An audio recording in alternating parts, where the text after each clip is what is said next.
It feels like real estate prices keep going up and up and are even getting out of hand. And now interest rates are going up as well. And so as a real estate investor, should you just sit out and wait for a correction? Or is there still opportunity out there in the market that you should take advantage of? That's the question I'm going to answer in today's episode of Ask Coach, and we're getting started right now.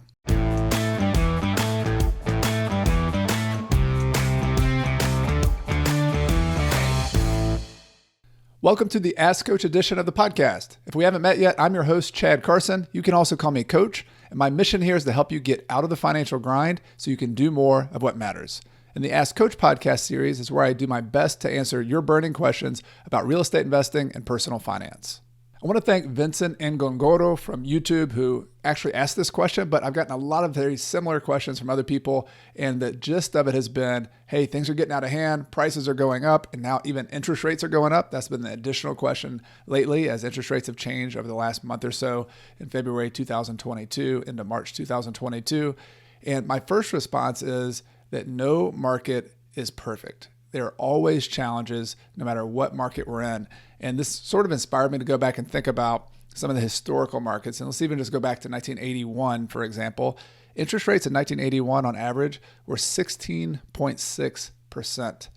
These were the days where in the 70s, inflation became a big problem and they just couldn't tame inflation. And the Federal Reserve, led by Paul Volcker, started ratcheting up interest rates to unseen numbers before then, up to 16% with the mortgage rates. The Federal Reserve had their own interest rates. But the point was, it was very difficult to make cash flow in those days. And yet, investors were buying at that point. In later years, 1986, tax laws changed and depreciation changed, and there's all sorts of upheaval in the market. Overall, though, the real estate market went up over the long run, even with some dips. Investors still made money in those markets, and they were still there. The same can be said in the 90s and the 2000s, during the recession of 2008, 9, and 10. My point here is I think a better question to ask is not, should I try to time the market? And the better question is, how can I make it work in today's market? This is one of those things that Warren Buffett and Charlie Munger, who I like to follow a lot, always say that it's just a losing game to try to time the market. That doesn't mean you don't try to study the market, but here's a more productive way to study the market. You look at the market and say, given the fact that I'm in this certain location where the price to rent dynamics are such as they are, I'm in another time and place where interest rates are what they are, how can I make money today? How can I buy a property that protects me over the long run, that also builds wealth for me, that maybe makes some cash flow as well? The how question, the opportunity question, is the difference in mindset here. So I'm going to give you a couple of ideas. My main approach when I'm buying real estate investments is always to focus on the fundamentals, the thing that can make you money through ups and downs. And here's a couple of ideas. Number one is you always pay attention to the market. So the local market. I don't mean the interest rate market. I don't mean the overall economic market, although those are important. But you can control where you invest within your overall market. So which neighborhoods, which streets, which price ranges, which types of property. And so you just, in general, want to find regions of the country that have strong economics, where job growth is happening, where it looks like job growth will continue happening for the long run. You also want to see the supply being relatively limited. This is why I love investing in infill neighborhoods. This means instead of on the outskirts of a region, I try to find the neighborhoods, the existing neighborhoods, the older neighborhoods. I just like the charm of those neighborhoods anyway, but it's really hard to find land in existing neighborhoods. So if you find a lot, or if you find a house, which is just a building on top of a lot, it's hard for the new construction to compete with that because the lots and the land's so expensive there that they have to go on the outskirts of the town to build there. And if you have something that's desirable, you have a town with a town center, you have a park in the middle of the town, or you have a school district or something, if that's a limited commodity that people want to get, and there's job growth in that area, you owning one of those limited properties is going to increase in value over time if the overall market is doing well. So that's kind of a fundamental that doesn't change no matter what is happening in the market. And so you look for those locations. I talk about this a lot in my blog and courses I teach, in my YouTube videos and podcasts, but it's just a theme worth repeating. Finding a strong market, that fertile, rich soil to invest in, is number one. That's how you can control your own destiny. The second is to build in a profit on every deal when you go into the deal. Now, this might seem hard today when interest rates are even going up a little bit, if you're in a high price market where the price to rent ratio seems kind of out of whack. But here's a few different ideas. There's not just one way to make money. One classic way of making money in real estate investing is buying low and eventually selling high. So you could think about trying to find distressed real estate, or real estate where somebody's willing to sell it at a little bit of a discount just to move quickly because you have cash and they're just willing to sell it quickly. Yes, I know it's a competitive market, but there's still people out there who would be willing to do that.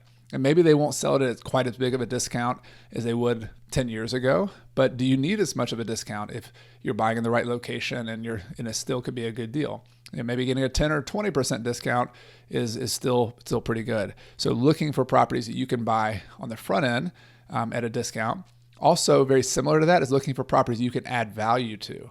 So it might be that the seller, this is very common, maybe they inherited this property and the property needs $50,000 worth of repairs that this family is not willing to do. But you as an investor who has a team of contractors and you have a property manager to help you out, maybe you're willing to do that. Maybe you have the cash to do that where they're not. And that would be the way to buy it at a little bit of a discount or a lot of a discount. And that would also be a way you can improve the property and make it even more valuable. That's called adding value. And remodeling a property is kind of the most tried and true way to do it. But there's other ways to add value. I've seen buying properties that have legal issues, title issues, if you have an attorney who can help you solve some of those.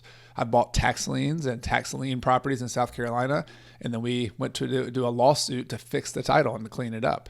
That's a whole nother story. I can do another Ask Coach episode on that at some point. The point is, though, figure out what you can do to learn this business and learn how to add value to properties, and that will make you money, whatever type of market you're in. And then finally, I think the biggest opportunity for today, if you look at the historical interest rates, we're still really, really low. We're in the 4% range, below 5, 30-year fixed interest rates. And so the fundamental way you make money on a long-term hold is, number one, start with a good location that has long-term growth prospects, and then find a property where the income on that property, the total income that it produces after all your expenses, is greater than the cost of your financing. So for an example, just simple numbers. I've done a YouTube video on this, on buying in high cost locations. But if you have a cost of funds that's 3.5% or 4%, you can buy a property that has a net operating income and a unleveraged yield of about 5 or 6%. That margin between your cost of financing and the income that property produces, that will build in a profit for the rest of your investment period. And yes, rents can kind of soften up a little bit, but you've got that nice margin of 1 or 2%, for example, maybe more in some cases. That will make you money over time. And as the rents go up, then you make more and more money, but your interest in your mortgage is fixed over the long period. That is a recipe for making a lot of money when combining that with a great location. So all that to be said, I could talk more details about it. I want to kind of close it up here. That is the approach that I'm taking today. More of just being in the market continually. And you might not buy as many properties in a competitive market like today. You might buy fewer properties, but you can have to make more offers to find the deals than you will in a recession or a time when it's a lot easier to buy properties. But the point is, you're always in the market. You're always compounding your knowledge. You're learning more. You're getting better as a real estate investor.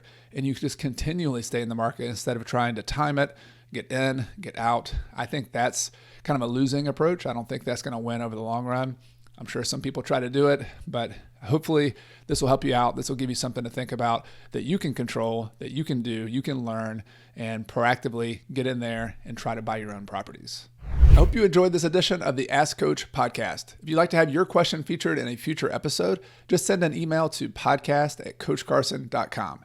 We get more questions than we have the ability to publish, but to increase your chances, be sure to keep your question as clear and short as possible. And number 2, keep it relevant to the topics of real estate, personal finance, early retirement, and personal development. If you like the show, I'd like to invite you to subscribe to my free email newsletter at coachcarson.com/REI toolkit. In addition to weekly updates, articles, and behind-the-scenes tips from me, my email newsletter subscribers get my real estate investing toolkit, which includes a property closing checklist that I actually use when I buy properties, a real estate deal worksheet, a tenant screening criteria checklist, and other spreadsheets and goodies that will help you on your journey to financial independence using real estate. You can get it all for free at coachcarson.com/REI toolkit.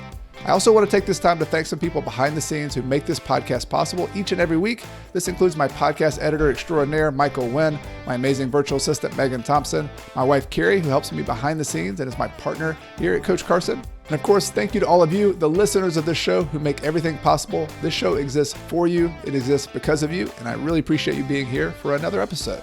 Everything I've shared with you in this episode has been for general education purposes. I've not considered your specific situation or risks. Before buying your own investments, be sure to consult a financial, real estate, and/or a legal professional. Until next time, I'm Chad Carson. You can also call me Coach, and this is a show all about helping you get out of the financial grind so you can do more of what matters. See you next time.